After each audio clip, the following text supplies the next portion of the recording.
Hello, good morning, good afternoon, good evening, wherever in the world you may be. Welcome to this collaboration between Gunners Short and Chakra News. I am Sandeep Punitan here from New Delhi, joined by Lieutenant General PR Shankar. General Shankar, welcome. Hi, morning, Sandeep. How are you?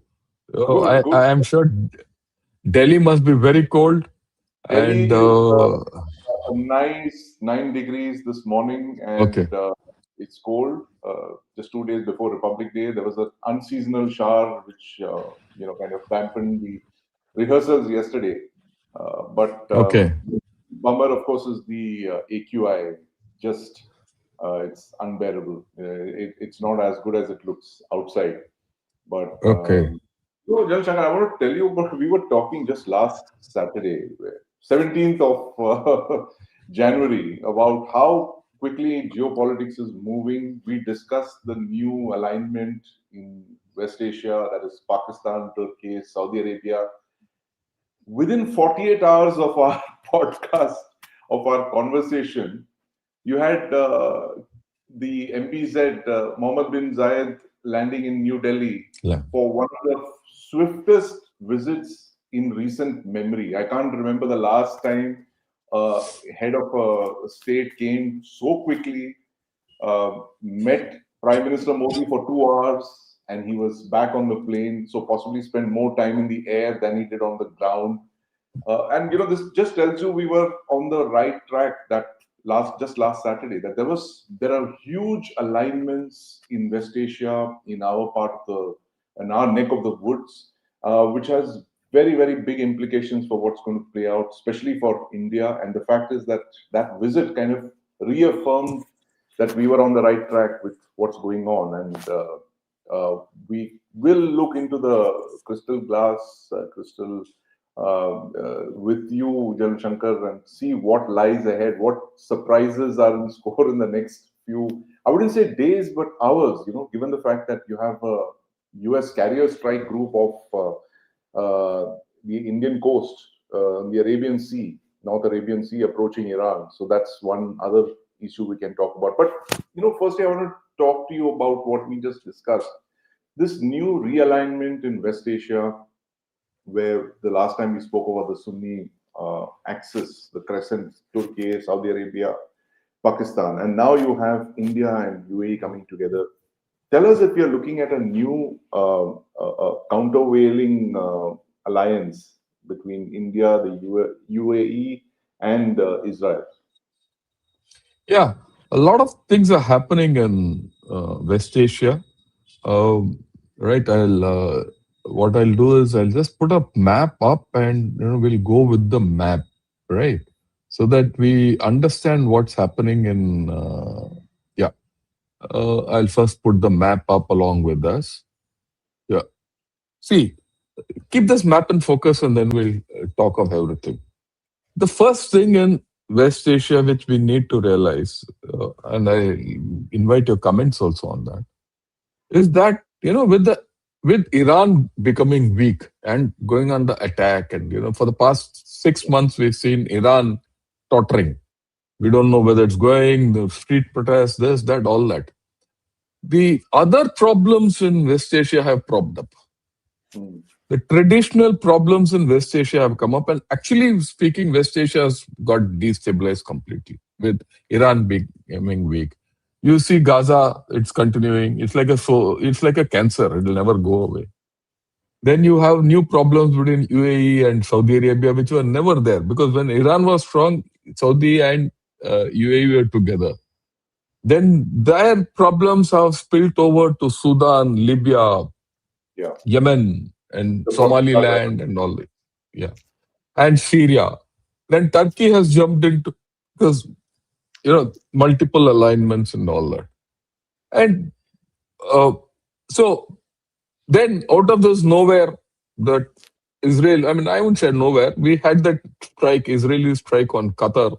As a result, reflexively, Saudi Arabia does a deal with Pakistan. Suddenly now, Turkey is also come into the deal. It's complicated, right?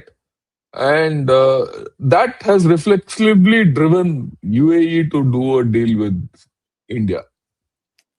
And then UAE has already part of the Abraham Accords with Israel, and now you see there's a talk of a new axis coming up, Right. right?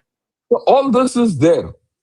But I want you to first, let's your view on how this Middle East has gone into a tizzy because of Iran. This is my theory. I want your views on that. No, you're absolutely right, Jan Shankar. And the fact that Iran was holding this Middle East, one axis of the Middle East was actually controlled by Iran, the northern part, which is that entire Yeah, yeah. the belt from starting from Syria, Lebanon, southern Lebanon, Syria, Iraq, Iran, all the way there. That what happened on the 7th of October 2023, I mean, catastrophic. And that, I think, triggered off this entire thing because Iran then activated its so-called axis of resistance. And then Israel played the long game. I don't think anyone anticipated Israel fighting this war of attrition, right? Everyone thought it would get over in a few months. And the initial assessments there, I was there in Israel for about a week, one year after the attack. And the assessment then was that, Israel would not continue fighting for so long. But that was a military appreciation. Whereas the political thing is that keep fighting and keep fighting and keep fighting. And then now Iran has become so weak, like we discussed last week, that its entire axis is literally collapsed. It's lost Syria, Lebanon, Hezbollah is in disarray, Hamas is in shambles, Iraq is being very quiet. It's now the entire focus is on Iran. And what we see now is this the US is massing forces. There is a US carrier strike group that's moving up the Arabian Sea towards the North Arabian Sea. I think they should be within strike range of Iran. Yeah, Somewhere. this is So where the 1,000. They would stay 1,000 kilometers off the coast so that they won't be able to hit them with ballistic missiles. And somewhere there, yes. And that once they reach that point, so they would be. I'm guessing. I don't have a real-time tracker, but I'm guessing they would have crossed the Sri Lankan thing and entered the Arabian Sea. So they would be somewhere in the south of India and moving up the Indian coastline as we see it towards the North Arabian Sea. So there's a lot of activity going on there. They've moved in. There's also one SSGN, Ohio class SSGN, which is a special submarine with 124 Tomahawk missiles. That is also believed to be already there. I think it is the Alabama or the Georgia. They have only 4 of them. So one has moved into the Arabian Sea. Then, of course, all the other assets are moving into the Jordan. I think there are some assets moving into Jordan. So there's some talk of the thrust coming in from the west into Iran. That's an unexpected direction that they could take. Or it could also be the fact that they are pre-positioning air defense batteries so that the Iranians are threatened to attack like never before. They will attack with everything we have. That's what he said, that foreign minister of Iran. So I think they're putting in a lot of defensive assets like Patriot batteries and all that. And of course, they're moving in their offensive weapon platforms. So you're looking at strikes. These are all options. Like we discussed before we began the show, that these are all assets in front of, they're chess pieces in front of the American president's table. So he can, choose to go kinetic or just go non-kinetic, which is what you think, or maybe, use a combination of everything and make good his, promise of teaching the Iranian regime a lesson if they struck down or, struck out at the civilian protesters. So he said, help is on its way. You remember that he's been building up that thing. And he said it. This is unprecedented. US presidents normally never warn of force without having a carrier strike group in the region. So I think he preempted his own thing. His rhetoric was ahead of the deployment. So I think now he has to make good that thing. And so this whole point is, you're absolutely right. It is the weakening of the Iranian Shia crescent over the last 2.5 years. Which now has emboldened other regional actors. You have suddenly Saudi Arabia becomes the most powerful regional actor now, with Iran, literally down the tube. Saudi Arabia becomes very powerful. It's become assertive. So if you've seen the way they have hit out at the UAE and they have told them to get out of Yemen, and they're taking a very hard line on UAE. It shows that Saudi Arabia has realized that it is strong, it's powerful, it can be the regional superpower. So, and it all began with that one attack on Israeli civilians on the 7th of October 2023. Iran, what a catastrophic event. I mean, I have likened that to the assassination of Archduke Franz Ferdinand in 1914. That was the trigger which actually set off all of these events in West Asia, leading to, the Iranian regime near collapse. I think the Iranian regime today is the weakest it has been since 1979. They're in a very, Yeah, very bad situation. bad shape. Yeah. Yeah. So we see now what we see is this KSA and Turkey and Pakistan. We've discussed this. It's come up. Result: UAE feels threatened. So does Israel. Both, and Israel all the more problem because Gaza is there.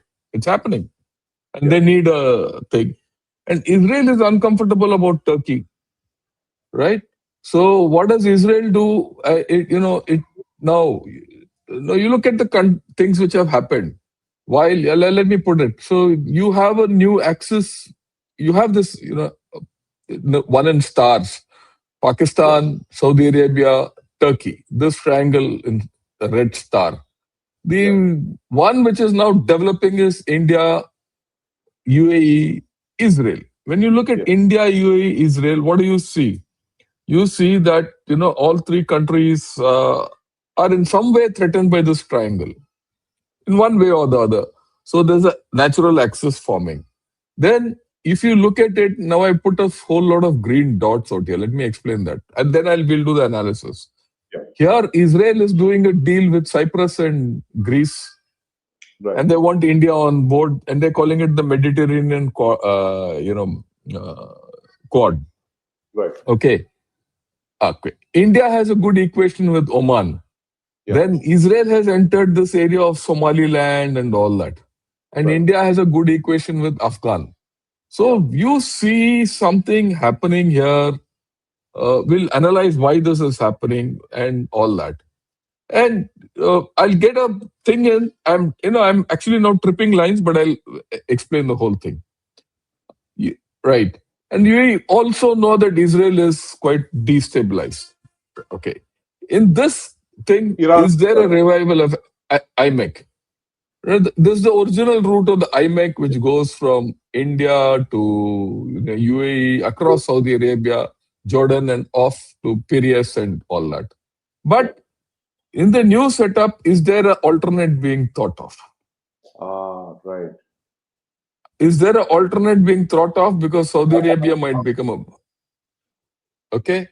And that's where, Yemen, Somaliland, Oman, if these three are in control, this route opens up. The Red Sea route opens up. Anyway, Egypt is neutral to all this at this point of time. And Suez Canal is... this because the IMEC actually bypassed Egypt completely. Completely. So you get Egypt into the deal in some manner, and and you are through to Piraeus and all that.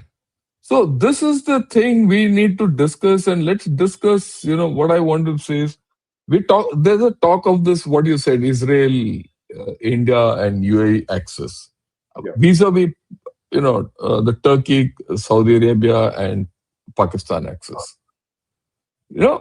Fundamentally, what one has to realize is this is an axis of capability versus ideology. Right. Right? The axis of, or the triangle of Turkey, Saudi Arabia, and Pakistan is one of ideology. The Muslim Right. ideology, Islamic bomb, and that's the Sunni ideology and all that. And that. Whereas the one with the other three, India, UAE, and Israel, is one of capability. This is something which we have to understand. Look at UAE, or for that matter, all. What is the threat? Why is this happening? They have overlapping threats, India, UAE, and Israel. We have to understand that. What is that threat? It is not a direct military threat. The threat could be state-sponsored threats, drone and missile proliferation, like it happened in October 7, or for that matter, like that Aramco, strikes which happened, missile threats, or maritime disruption, weaponization of ideology by non-state actors, especially coming out of Pakistan, Hmm. especially Pakistan, and and that weaponization of non-state actors will be also fueled in by China. Right, then the Chinese angle in this whole deal. Please remember, Turkey, Saudi Arabia, and Pakistan are all good with China. China is very good with Pakistan anyway. China is also good with Turkey, Hmm. right? So now you see like the JF-17 narrative which is being propagated of Pakistan being a great weapons manufacturer and exports and all that. I'm sure China has a big hand in it, and they want to expand, this whole story into Saudi Arabia and So get Saudi Arabia into. being manufactured by the Chinese for to say that the Pakistanis have some skin in the game, or they have some cards.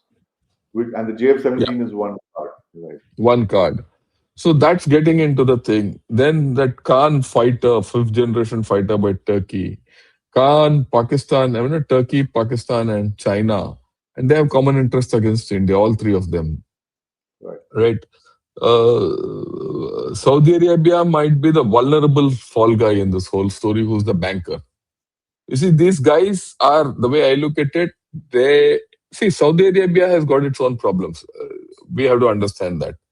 Saudi Arabia, the one thing about which Saudi Arabia is regime stability, internal revolt, things like that. So it needs regime stability. It needs insurance against anyone toppling that regime.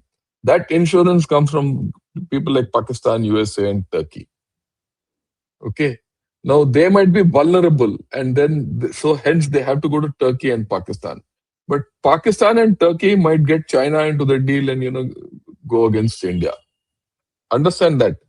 So it is in that context, India, UAE, Israel is important. That's the context. It's not against Saudi Arabia. Saudi Arabia, what can it do to us? Right. But definitely Pakistan, Turkey, and China are the bigger danger. And any one of them, the hidden hand might come out from USA. They might just, send this a little forward to keep India in check. You see, especially after this India-EU deal, especially after the fact that India and Japan are on good nick, especially after the fact that India and Brazil is the next big deal which we have to do. You're doing all FTAs. Your economy can't be stopped. How does India get checked? India gets checked. Whose interest is it to check India? US and China, because both are affected. Yeah. And who's the actual medium to do all this? Pakistan and Turkey. Who better? So this is somewhere, this triangle might be I would say, I'll put it in a different word, might be subsidized or propagated by China and USA, and because of the convergence of interests. Right. Okay. So how do you offset it? The offsetting is by a set of natural events which are happening. When this triangle got formed, who got threatened? UAE. UAE, for its own thing, it got threatened. UAE is threatened. Of course, Israel is threatened. Israel can't talk much because of its links with USA. Yes. Okay, but Israel now needs India. Israel needs UAE, and vice versa. All three of us have a deal with each other, or a strategic partnership with each other. So what? Why not get together as an axis? Right? It reminds me of what the Canadian Prime Minister said at Davos. I think it's one of the most significant speeches delivered by anyone in the 21st century, where he actually called out the state of play right now in the world. He says Yeah, that that's how it is. if you're not on the table, then you're on the menu. You're in the menu. Yep. So we So, might as and well get onto the table. yeah, so what you just said is, bears the fact that all of the middle powers are now trying to come together and form a third front. That they I will know that put it this way, Sandeep. Yeah, what you said is right. Middle powers are trying to put a third front and all. But I don't think India is anymore a middle power. We are a see. This is I'm going by the classic classification of Lowy, which they came out power status. They said India. See, they've said that China and USA are superpowers. They've classified India as a major power. right, And that major power, we are standing up to it because of what's happening. Our economy, these deals. You've done major FTAs now with UK, now with EU, EFTA, New Zealand and Australia and UAE and Israel. You already have. So if you're doing, you a major power plus two middle powers in the form of UAE and Israel. You need this. And we need each other, and you need this combination coming up. And you see, this combination has very potent combination, and this will scare anyone. Let me put it this: all three are good economies, thriving economies. All three. Okay, that's Israel, Israel and India. India, all three are have got some speciality. Okay, Israel has technology.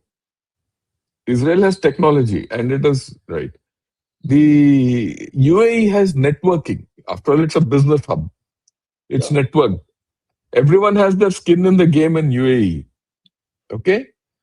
And complete UAE has got its linkages across Africa and the Muslim world and the Western world. India has the scale. India has the heft. Without India, they can go nowhere. So right. these three have now got to. I mean, I wouldn't say I got together. It's not a ganging up. But I think all of them are seeking insurance with the other two. Right. Look at this. Hmm. This is not against anyone. Let me put it this way. We are seeking insurance. India is seeking insurance against whom? Pakistan, China, USA. Yes. Who better to give you than UAE and Israel in this side? I'm not talking of the Eastern world, but here.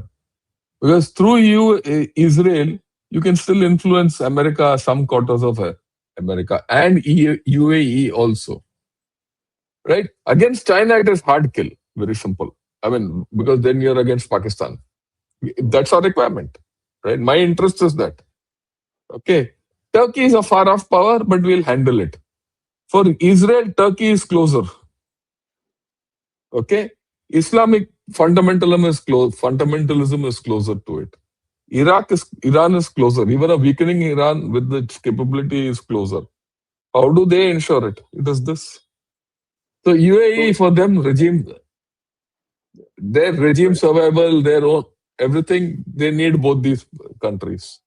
So it's a matter of convenience that Israel, UAE, and India have got together.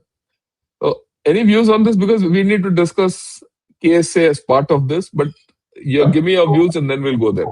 while you were talking, Jan Shankar, I was just putting my mind on the high level visits that we've seen in the last 1 month. So on the 16th of December, you had Prime Minister Modi going to Oman, state visit, Sultan Haitham bin Tariq. Very warm, visiting, and it's overwhelming. And every focus of the state was on making that visit a success. They've come back with big takeaways. And so Oman is a traditional friend. I mean, I can't, it's like literally thousands Yeah, of years they've been with us. So Oman is one. Then you have on this 19th, you had King MBZ coming here, Mohammed bin Zayed. Uh, and then on the 26th, you have the EU, Ursula von der Leyen being the chief guest at the Republic Day parade, just a few days from now, 2 days from now. And there's talk of Prime Minister Modi's a very high-profile visit to Israel to meet Prime Minister Netanyahu. That's going to be a very big one, as early as they're saying early next month, February. That's what the buzz is. There was talk of a visit by Prime Minister Netanyahu to India in December, but I think there were some scheduling issues, couldn't be worked out. But this is going to be a profile there. And if you look at it, all of these visits show the focus, New Delhi's focus on this India, Middle East, Europe economic corridor, which is an alternative to the US kind of thing. And the thing is that you have Saudi Arabia sitting there, KSA, in the middle. Yeah. Is it Yeah. possible that, there is the Saudis and the UAE have been at each other's throats for the last couple of years. It's now out, the hostility is out in the open. Do you think India could be a kind of a middle ground to bring peace between these two warring kingdoms, or that's too far fetched? No, I think you hit the nail on the head. Let's discuss Saudi Arabia, because Yes. it's not only a matter of UAE, Saudi Arabia. We have a direct equation with Saudi Arabia, Yes. Yes. right? See, I'll take your mind back to last year, April 22nd, the day Pahalgam happened. Yeah. Where was Prime Minister Modi? No, he was in Saudi Arabia. Yeah. Saudi Arabia.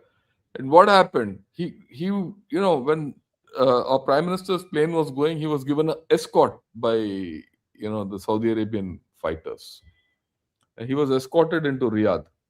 And talks were going well. Till evening that happened, and he returned that night on an emergency basis. But even in that little uh, time he had one day, a lot of deals were done. Immediate commitment at that time was $10 billion investment into India, which has happened already. And a lot of things have happened which have not probably come into the focus for many reasons. But we have a strong equation with Saudi Arabia. Okay. I mean, let's understand Saudi Arabia's compulsion in going for Pakistan, right? And there are a whole lot of things. So there is. We have an equation. We can't ignore them. And in the Middle East politics, we can't take a stand one for the other. There is not a either or situation, or neither nor kind of a situation. It is for us. We need both, as far as the way we need to think. So you need KSA, you need UAE, both. So UAE is firmly with you. I mean, there's no doubt about it. So it's now incumbent on us to go to Saudi Arabia and talk to them, right? And say, look, these are the cards. We would like to anchor your development. We would like to recommence IMEC the way it is, the inner green line which I've shown, this one. And it's in everyone's interest to go through. Why? I mean, one is the relevance of IMEC. That's one part of the story. But the second part of the story is India, EU are going to sign a FTA. Yeah. That FTA has to go beyond Greece into Italy and all. Prime Minister Meloni has been speaking of it for a long time. She is looking forward because that IMEC will go through Italy. In Greece fact, that is was the first casualty of the 7th October 2023 7th attack. October. But now I see a revival with these FTAs coming in and all that. So it has to happen. So it's better we take Saudi along. Yeah. Because even Saudi Arabia wants diversification. Right? Right. So we need to separate this and probably talk to Saudi Arabia and say, what are you worried about? Are you worried about someone destabilizing your regime? Let's help you. You need to, unpack this triangle of, Turkey, Pakistan, and Saudi Arabia, or water it down. Of course, you have to agree to the fact that, Saudi Arabia will not ditch Pakistan being a Muslim country with nuclear power, all that. Let's not hope for that. That will not happen. And, but breaking their equation with Turkey is feasible. And I'll tell you how. In Libya, that's why I've shown this map. In Libya, okay, Turkey and Saudi Arabia are at opposite ends. Turkey is supporting the UN sponsored government. Right. And funnily, Libya gives you the option. That's why I've shown this map here to come. UAE and Saudi are on the other thing. UAE, Saudi, and Pakistan are supporting that Haftar group. So I think we need to play this equation to I don't think ensure. Saudi is supporting Haftar. Saudi is on the other side. He's No, Saudis are supporting Haftar. oh, That okay, is why Pakistan has gone and done a deal there right. for those aircraft, Weapons. JF-17 and all that. Yes, again. Okay, so so we have to talk to Saudis.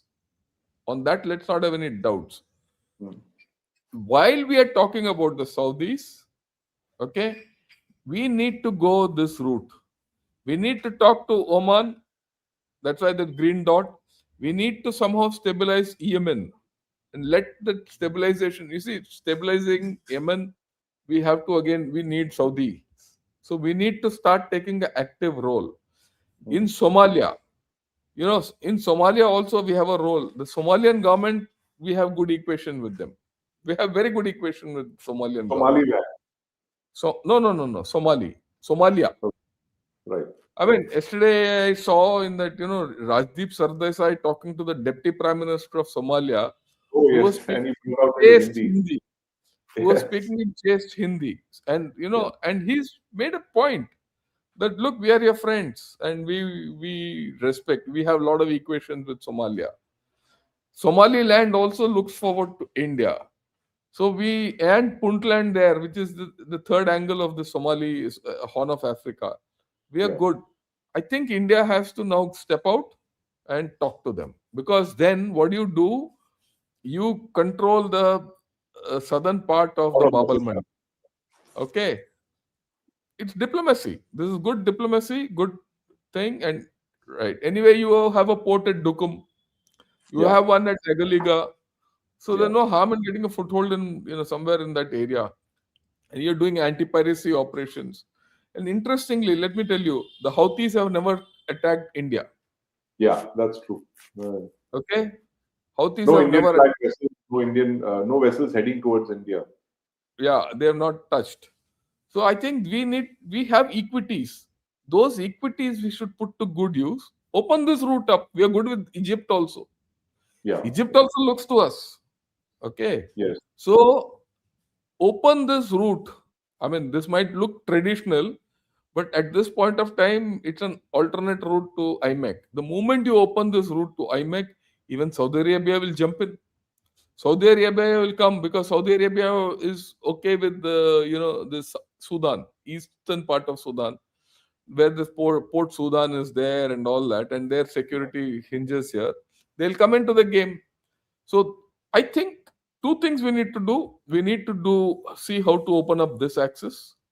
Yeah. Okay, and here to open up this southern axis of the IMEC, you need Oman, you need Somalia. Do that. We do that. It's within our grasp. And okay, and use Israel to corner Turkey here. Okay. Israel, Greece, and Cyprus in this Yeah. belt, right? And they're calling you in. Israel, Cyprus, and this thing are calling you in. In fact, let me see if I got this. Yeah, look at this. This is from the Greek Times, Greece. This is a headline. They say Mediterranean Cod. Could Yeah. India join Greece, Cyprus, and Israel to counter Turkey alignment? Absolutely. Yes. So they want us there. So if they want us there, we should go there. What's stopping us? Okay. Anyway, we've done a few naval exercises with Greece last month, 2 months back. So if you're gonna there, then your reach is into Mediterranean. Your reach anyways in Arabian Sea and all that. Okay, you need to play your game differently. You're not now you're doing a multi-layered game. It's not multi-alignment. It is multi-layered. It's not Multi-layer. multilateral. It is multi-layered. We need to start doing this. Otherwise, you are going nowhere. And No, EU will help you. but quick question, General Shankar. Can IMEC be realized without Saudi Arabia? I mean, No, given I the don't. affinity between UAE and No, Saudi I Arabia, don't think. I it's not don't going to think happen. so. I don't think so. I mean, let's be very clear about it. Without Saudi Arabia, there's no IMEC. Right. Right. And we need to see, while everyone uh, has started looking at this Pakistan, Turkey, and Saudi Arabia triangle as inimical to India. Yeah. To some extent, it is inimical to India. The weakest link, as far as India is concerned, is Saudi Arabia. Attack that. Right. Because they're friends. Get They're that. friends of. Yeah, get Saudi Arabia. And at this point of time, Saudi Arabia is like a skittish cat Right. because it's worried about its own regime survival. It's Yeah. worried about its problem with UAE because UAE problem can put it off. It's worried about the instability in Iran. See, remember, you again, each country there has got its own instabilities. You're looking at it from your point of view. Look at it from the Saudi point of view. They don't know whether they can rely on USA or not. And USA, no one can rely today. There's Yeah. still a live problem in Gaza. Yeah. Gaza is still a problem. It's not a, notwithstanding all those fancy things which are shown in Davos, the Hamas is Board still of alive. peace. Trump's board of peace. Well, a board of peace is, hardly any traction in that. So there are, Middle East cauldron is huge. It's not going to this thing. So it's up to India to talk. No one else can talk to Saudi Arabia. Israel can't talk. UAE can't talk because they're at loggerheads. USA Yeah. will not talk. China will not talk. We have to talk. Okay, we have to talk. Especially because whatever is going to happen in Iran, I'm now going back to Iran. The Middle East is like that. When you talk of things, something else comes up. When you get that, it's something else you come up. It's like that. I'm talking of Iran because Iran is going to be unstable for the next 5, 6 years. Yeah. Whatever happens in Iran, whichever way Yeah. it falls, I don't know which way it's going to fall. Whichever way the Iranian cookie will crumble, okay, there's going to be instability. And that cookie is going to crumble in ways which we don't understand. You mean implode? Iran would implode. You're saying with this And pressure. look, again, you go to the history of Iran. Go to the history of Iran, say a century plus back. Go into the 18th and 19th century. There was a dynasty then. That dynasty fell. Then this Reza Khan Pahlavi dynasty came up. Yeah. That had a problem with the Britishers, yewo. Then the Prime Minister Mossadegh, who wanted to nationalize Iran, he was assassinated by these fellows only, the Western Mm. powers. Who did it? It was Britishers and Americans. Yeah. They And didn't want they the Iran there. yeah, and they reinstated Reza Pahlavi, right? And mind you, surprise, surprise, I won't say surprise, I want to jog everyone's memory. Reza Pahlavi at that time was absolutely against all the Sunni emirates and the kingdoms and all that. He was completely against them. They were daggers drawn, right? Yeah. These were all the It was crucial. very significant. If you look at the UAE in the 60s, Yeah, yeah, Saudi yeah. Arabia, It's very. they You were see, compared to UAE, Iran. yeah, compared to Iran, UAE, Oman, all these were all crucial states. They used to be called Yeah. crucial states. Crucial Okay, state. and Saudi Arabia was not what it is today. It was Iran, and at Yeah. that time, Iran wanted a pipeline to go to Israel. They wanted to completely avoid the Arabian Peninsula and go to Israel with a pipeline. They had these plans, Right. right? But that everything got over. Then 79 happened. 79 to now, politically they've been stable, but economically they finished, Yeah. and they've wrecked themselves. Everything gone, and they don't know. And it's a funny regime. So instability has been part of Iran for a long time. Today, a weak Iran with economy shot down, with a system which is decrepit, has to go into instability. And America is not known to create stability anywhere. America is going in. Wherever America has left, it has left instability for a decade minimum. Look at Afghanistan. Yeah. Look at Bosnia Iran. and Herzegovina. Yeah. Look at Serbia. You look at Vietnam. You take any country where, look at Iraq. Yeah. Why go that far? Go to look at Iraq. So there is going to be instability in Iran. If there is instability in Iran, whichever way you look at it, the Saudis are affected. So the Saudis are what? Regime survival. Well, after all, these kings and monarchs and all these sheikhs, they want to survive. Even for the Saudis to survive, Saudi Arabia is what? A set of princes and sheikhs and all who are being fed off, who are being guaranteed you have your money and I'll rule. Yeah. Okay. That transition is happening. So, Saudi Arabia, if you look at it from their point of view, uh, it's also ideological. They are going through ideological transition. If in this ideological transition some fool goes and knocks off this MBS, what happens? Yeah. It's going back to the old days of Saudi Arabia, Salafism and all, Wahhabism and all coming out from there. Would you like that?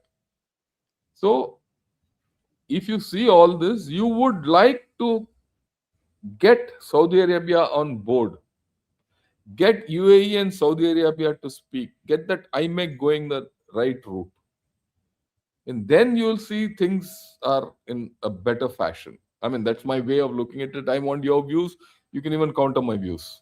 No, I think we are on the same track on this one. I mean, Saudi Arabia is so critical to this whole equation, and like you said, without Saudi Arabia, there's no IMEC, and I think that is the biggest blow that Yahya Sinwar, that Hamas fellow, struck on the 7th of October, is that they were so afraid that if Saudi Arabia kind of came in on board with the Abraham Accords, and that was the last piece of the jigsaw puzzle. I think three countries had already. Who were the countries? Bahrain, UAE, and I think Morocco. They recognized Israel, and it was only two countries that were left. I think Saudi Arabia is the one. And if Saudi recognized Israel, that would be a very big thing. I mean, this entire Palestinian cause would be on the back seat after that. So I think that is what they struck the way they did on the 7th of October. It's a geopolitical attack if you look at it. And Yeah. it but now with this whole hostility between MBS and MBZ, now why would MBS come into an equation that would enormously benefit MBZ, like the IMEC, you know? So like you said, Look, it's like this. I think, before this, uh, India, UAE, and Saudi had a clear idea of how good uh, IMEC would be for all three, right?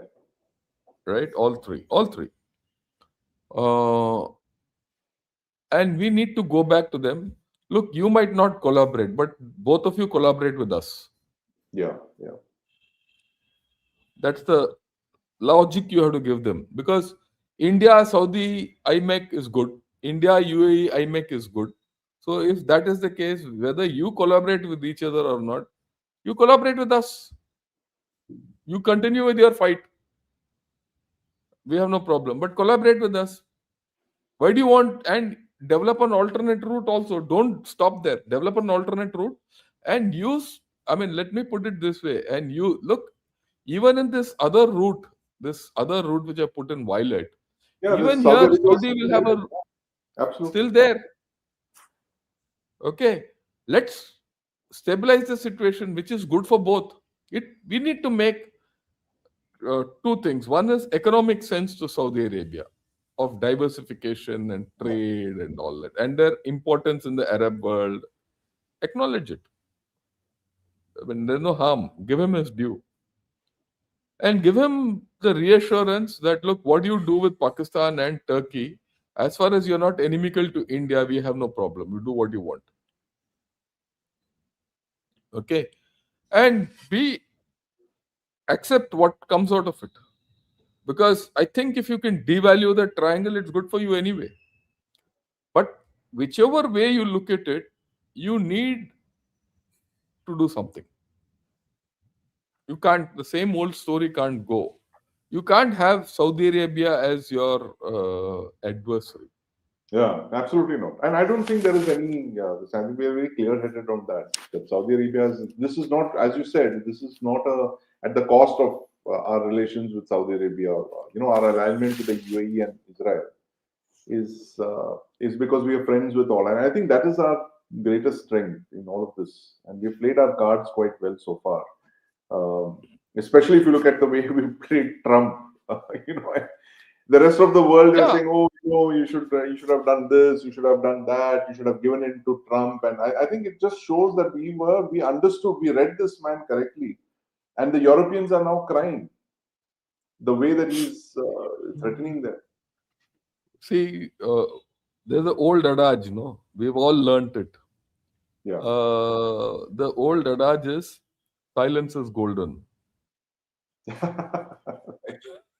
And we've been silent with Trump. It doesn't matter what he Yeah. said, whatever he said, he didn't do. You just been Yeah. silent. Yes. Okay? You just been silent. Now, having been silent, you put across your points. Yeah. Okay? And yesterday only I was on a Hindi channel with Jaipur Dialogues. I was Hmm. telling him, look, Trump is like a boxer with a long reach. Right. Okay? He'll swing. And how do you avoid a boxer with a long reach? You You don't get duck. into his right, and you go you duck and hit him from underneath and get out. Right. Right. That like what Cassius Clay or Mohammed used to say. Uh, dance like a Look butterfly like and a sting butterfly like a and bee. sting like a Bee. That's what you have to do. You dance like a butterfly. What we are doing is dancing like a butterfly all around USA, and you yeah. sting like a bee. It's not a direct sting, indirect. Yeah. There are But many ways. Shankar, I have to give it to Trump. I think he's the most honest American president in almost a century. See, all other American presidents were doing the same thing, but they're doing it very quietly behind doors. Truman, President Truman, it now emerges that there was a thing a couple of years back. He had actually gone to Denmark and he said, "Bhai, give it to us for, I think, what, $10 million or something? Give us Yeah, yeah, Greenland yeah. million." 1946, as far as recent as that. He said, "Sell it to us for 10 million there, or whatever, 100 million, or whatever it was." And they said, "No, no, absolutely not." Trump is saying that he's asking for it openly. Everything is direct. What you see is what you get. There is Bus. no See, hidden thing, no diplomatic no, this. no. Yeah, to that extent, Trump is pretty transparent, Yeah, right? And we also have to understand, the last 5, 6 American presidents, um, they've taken USA on a funny route, actually, on right. a tangential route. And I will put it started with Nixon. Oh, They okay. they made a bad bet on China. Yeah. Their bad bet on China is now haunting them. And everyone from then has bet on China. Hmm. Okay, it's only now that they suddenly realize that they're in a thing. They're and if you see even with Trump, notwithstanding whatever he does or doesn't do, then this is my view that whatever Trump is doing is ultimately against China. Yeah. No, you nailed it. I think last month in December you said that this whole thing of Iran, Venezuela, and Russia is to attack China's sources of cheap oil. Bus those three. Now he's cut off. See, Yeah. he's going to do that now. Russia now Iran oil is not going to be available to China anymore. Yeah. Season over. Because today morning I read that he's already put sanctions on Iranian oil. I mean, Iranian oil sanctions were there, but on dark fleet.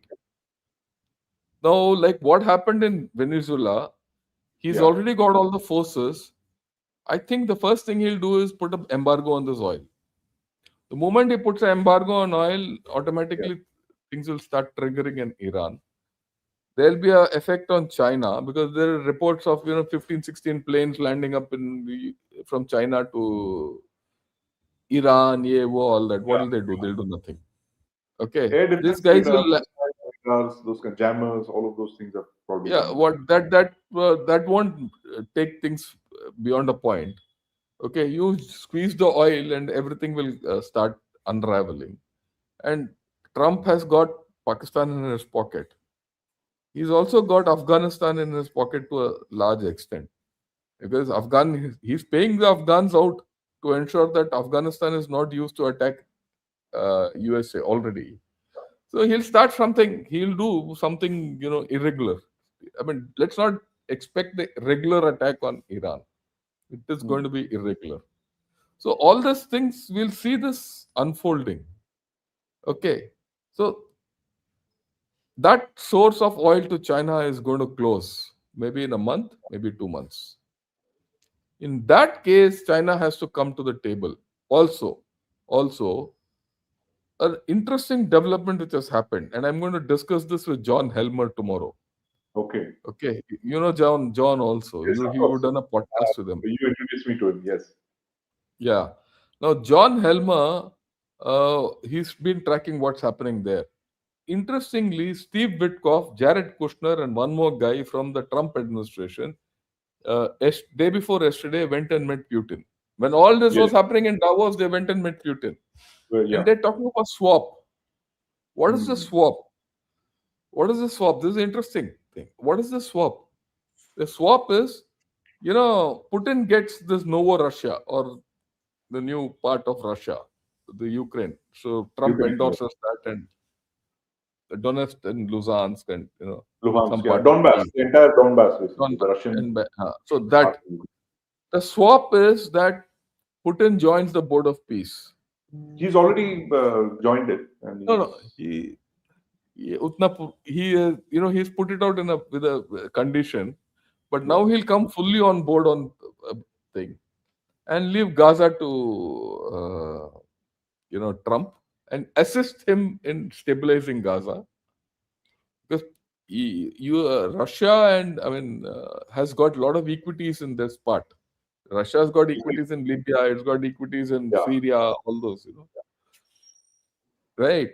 And also ignore whatever Trump does in Greenland. This is the deal. This is a swap which is going on. Yeah. How far it will succeed, I don't know. That I'll ask John. John and I are having a discussion tomorrow on this. Right. I'll look for that. Yeah. Okay. So, but there's a deal going on there also. I mean, you look only here, you live out the larger picture. You're not there. So I think you're going to be going through interesting times, and this is what I thought we had to say. Or you have anything to add? Otherwise, we can take some No, questions. this is, I mean, the speed of geopolitics that's unfolding. I mean, literally, it's not just one T20 match, there are multiple T20 matches going on simultaneously. Yeah, So you have, while we're talking about this West Asia realignment, you have the strike on Iran, the, hard action on Iran that's coming up. Then you have, this thing of this Gaza deal. I mean, that's literally a separate thing. The Trump's board of peace. We should take it up at some point. And sorry, I just there's an interruption here. I just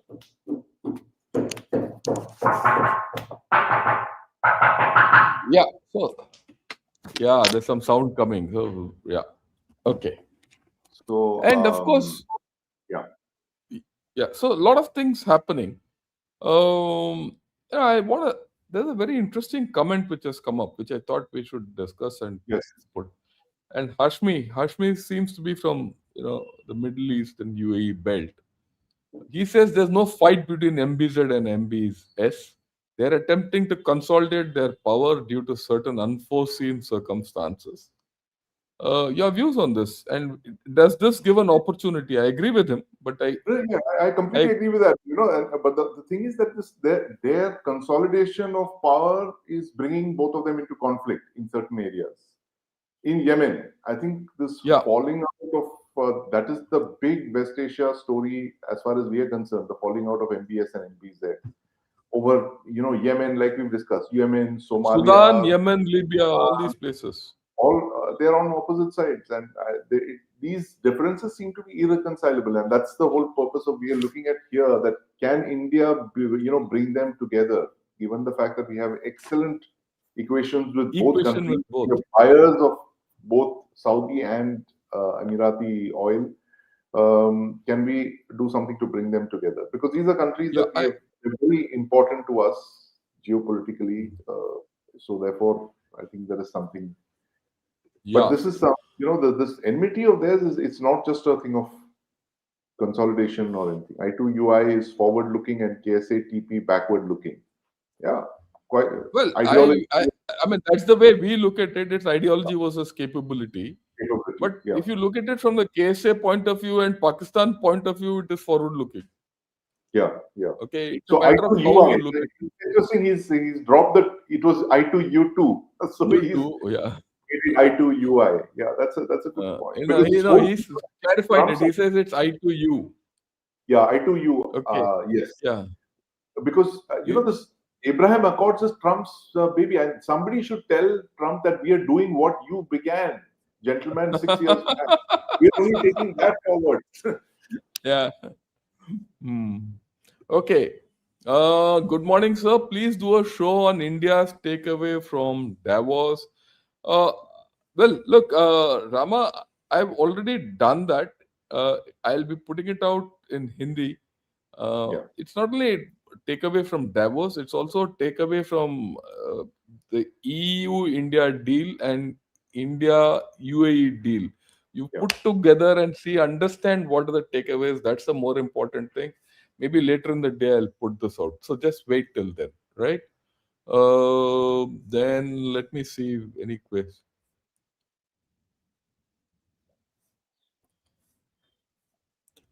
Yeah, which countries are part of the India IMEC? So we've clarified that to you, Abraham. It is fundamentally India. Oman comes in, UAE, then Jordan, Saudi Arabia, Israel, and on to Piraeus, Greece, and Yeah. further. And one of the things is that Turkey is against this. Yeah, because Yeah, Turkey is cut out of the whole corridor. yeah, Turkey is he's opposed to the thing. Yeah. Yeah, that's right. There you go. There is no Okay. corridor for Morning. Turkey. Yeah, thanks a lot, Kiran. Yet back for another interesting topic of discussion. Thank you. Yo, hi. He says, "Sir, have been a fan of you since your prediction of the Israel-Iran conflict. Thank you."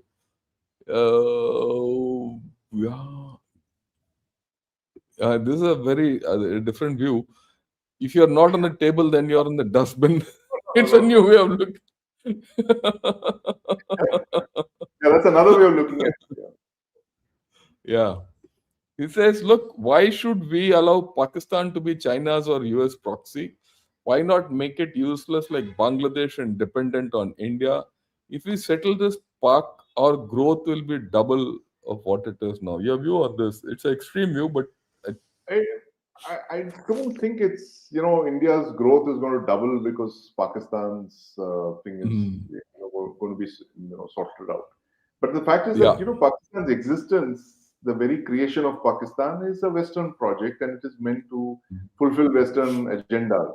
So whether it's mm, the British and at that time, and then later by extension the Anglo Empire, the United States. So Pakistan has always been created for a particular purpose, and it's playing out that the script that was written in the 1940s. yeah. This is just a comment. UAE has invested a transport corridor in Iraq, an alternative route to Haifa through Iraq. Don't get an alternative route to Haifa through Iraq unless How it's does that through work? Iraq, Syria, Lebanon. Difficult. Okay. Um, One query with the pact with EU coming into effect, won't it have an effect on our relations with Russia? Since we have always used to say we will stay neutral. Your view on this? It's not a pact. It's a trade deal, and Yeah. it doesn't bypass Russia. It's an alternate route to the INSTC, the North-South Hmm. Transport Corridor. We've always banked on two corridors, the INSTC and the IMEC. So both were paralyzed for a couple of years. Now it looks like INSTC, with the trouble that Iran is in and It'll Russia, take a long time. it will take a while. So IMEC is our horse that we are betting on Maybe. right. Okay. China flexing muscles. One operator, 200 drones, 1000 J20 by 230, H6 and whatnot. Don't fall for all this, please. Your views. I think there are a lot of narratives coming about. Just, China, tend to call Chinaman and all that. the tall Chinaman story. Okay. Um, yeah. UAE buying stakes in Pak Fauji Foundation has anything to do with deep game by Indian establishment path of demilitarizing Pakistan along with Pakistan army getting deployed in Gaza and Saudi? Pak army getting deployed in Gaza, and I don't think they're deploying in Gaza, from what it appears to be. They're part of the Trump Board of Peace. They've put in, Hmm. they borrowed our 1 billion and they put it down there for the membership fees. Yeah, But I it's don't not so think they're, easy. yeah, they're not going to deploy. Yeah. He says if India provided the security for the royal family, could we not cut Saudi Pakistan links? I don't think we should get involved with it. Your view? No, I absolutely stay away from that. Mm. Okay, let me see. Yeah, Pied Piper Putin. I go with it. I've called him as the Pied Piper with a missile. Yeah. He's lambe race ka ghoda hai, Putin. I mean, amazing. Lumber, yeah, With just six yeah. or seven chess pieces, he's been playing for the last I don't know how many years. Okay, this is just a comment. India should avoid forced growth dependent on stock market. Take time and grow with solid industrial base. Otherwise, everything will depend on stock boom bust cycle. Yeah, agree with your Completely opinion. agree with you. Manufacturing, we have to be, Yeah, bring back manufacturing. yeah. Mm. Then he says it's better to not judge too early. I agree with you. We need to be on the side of caution, right? And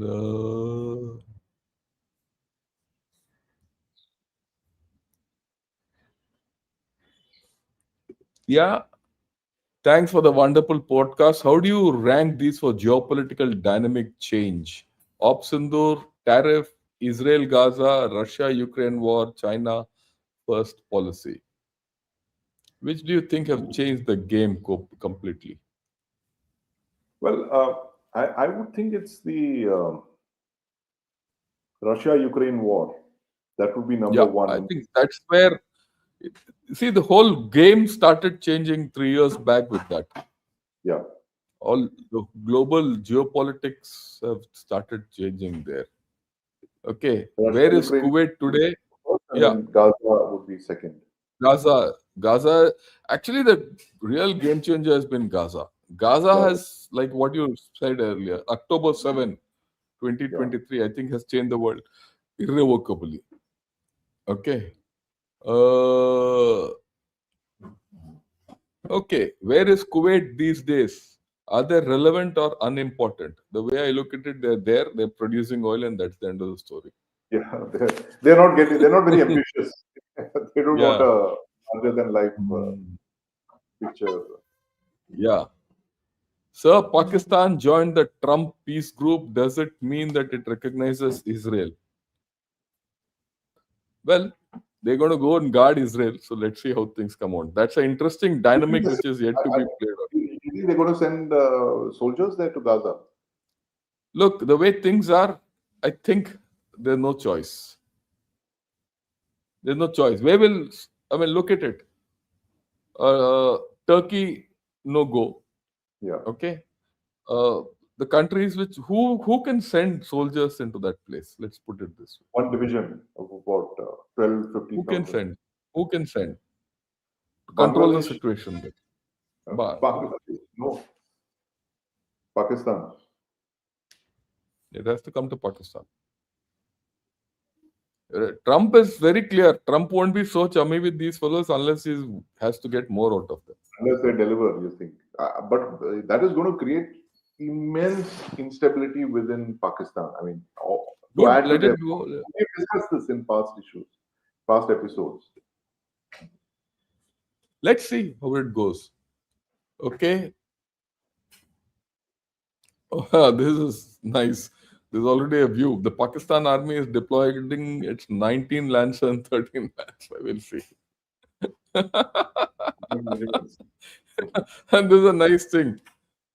Gaza bajayega baja. Okay, good. Chalo, I think we're done for the day. Your final Right, right. comments, and then we'll close the Yeah, show. so that's it. So fascinating roundup as always.